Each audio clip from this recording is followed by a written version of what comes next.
All right, let's bring in, do we have Secretary Wright? All right, let's bring in Secretary Wright then. Let's go live to him. He's there, it looks like at the White House in Washington live for us. Secretary, thanks for rolling with the punches. We're about to go live to the president. Welcome in, first of all, to Newsmax. Thank you. Glad to be here. Glad to be here. So Ed Henry here, and Secretary, I wonder, what do you think we're going to hear from the president in a moment? What do you think about him talking up this economic recovery and going directly to the people, sir? Oh, I think it's critical. The president, of course, has been doing many things at the same time, but his agenda at home has been simple, which is to drive down prices. And in many areas of energy, we've already made tremendous progress. And grow job opportunities, get more things built in America, because guess what? If you have more demand for labor, it bids up wages, particularly for blue-collar workers. He wants to lower prices and raise wages. I think America's on board with that agenda. They certainly are. I saw your speech at Davos. We teed it up before you joined us live, where you were very aggressive about saying doubling oil production in America. You want to, fuel these AI data centers to make sure that we beat China in the race in artificial intelligence. The elites at Davos don't really like that. They used to lecture us about climate change. Their agenda, it seems, has been upended by you and the president, hasn't it?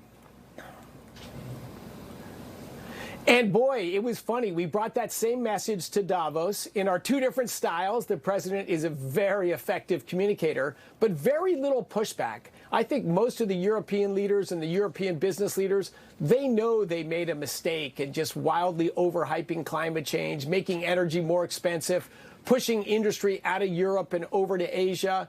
It was just a crazy direction the world was in. We've called a spade, and I think most of the European nations know that they need to pivot. They need to go the direction of the United States. Bring down the cost of energy, grow your economy, lower costs. It's common sense. It's amazing it was out of fashion for a decade or two. Absolutely. We had our reporter on the ground in Iowa get to talk to the people. We want to get the pulse of the people and ask about those lower gas prices. Here's what some voters are saying, sir. I have noticed it, like when I go to the gas station, I do notice I'm only spending like $29 to $30 instead of like 40, but I do remember what would have been maybe like 4 years ago when it was like $1.98 or something like that. How's that helping you? You're only 20. Yeah. How's this helping your life? It's great, honestly. Are you saving for anything in particular? Just growing old, like everything that I need as I get older, like to buy my first house, to buy a new car, everything like that.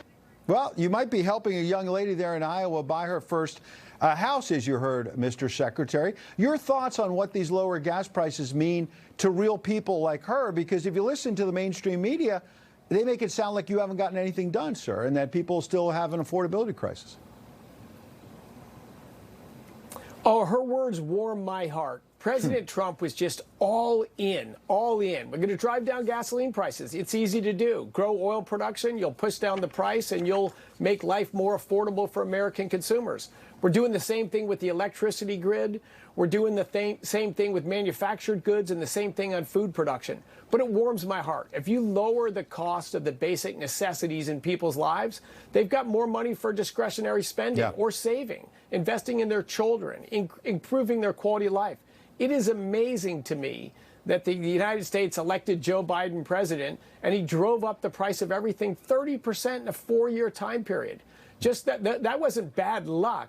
Those were political choices. President Trump is driving different choices. He's thinking about the American consumers first, not being politically fashionable at Davos. Absolutely. So speaking of choices Joe Biden made, I understand there's about $80 billion in questionable loans with clean energy that you're working on. You may cancel about $30 billion. Another $53 billion might be at least changed. You might be saving our viewers. You might be saving taxpayers literally billions of dollars. Can you talk about what you're doing in terms of tearing apart what the president and you call the Green New Scam, I guess? Yes, and yeah, the quick story there, that the Biden administration lent a little over $100 billion, or committed to loan a little over $100 billion in 4 years. The scary part is $80 billion of that $100 billion was in the last 76 days, after they lost the election and before President Trump was inaugurated. If it was going to thoughtful projects, maybe they would have done it earlier. But they wanted to shovel money out the door at the end for all of these climate, green, appeasing activists, helping special interest groups, and all of those projects, if that money had been spent, it would make energy more expensive, not less expensive. And a lot of them were questionable whether the money would ever be paid back. So fortunately, under our new team at the Energy Dominance Financing Office, those loans are either being pulled back. 30 billion of those are being pulled back. We're not going to lend that money. And the rest of it is being redirected to things that will actually grow energy supply and lower costs for American consumers instead of increase costs. That's President Trump's common sense leadership on energy and on affordability. And again, aligned with policies to raise wages. There you go. And that's what the American people want to hear. One other thing before you go. I know you have a cabinet meeting with the president later this week, and the seat at the table for your colleague, Kristi Noem, over at Homeland Security might be getting a little hotter in terms of the criticism, as you know, she's facing. Here's Senator John Fetterman. He was on Newsmax earlier. He's one of 7 Democrats who voted for her confirmation. As you know, he's tried to work with you and the president. Here's what he had to say about Kristi Noem. And the one Democrat that even warned my party back in 23 that the border was a disaster and Mayorkas was a disaster. Absolutely. He really needs to go. And now I think it's safe to say that Secretary Noem, I came into it with an open mind. I voted for her, and I took a lot of political blowback for doing that. I wanted to work with her because I was a Democrat that we demand a secure border. We want to deport all the criminals. And then when what happened in Minneapolis, you really seem like you are actually damaging the president's legacy of really securing our border. Mr. Secretary, do you, the administration have a problem right now? Or is the cabinet rallying around Kristi Noem? Oh, look, I've known Kristi from day one in this administration. She has been all in on Homeland Security in this country. I think she deserves a lot of credit with the rest of the administration in closing down the border, stopping this flow of trouble. She's been all in on driving things forward. It's very unfortunate to see what's happened in Minneapolis.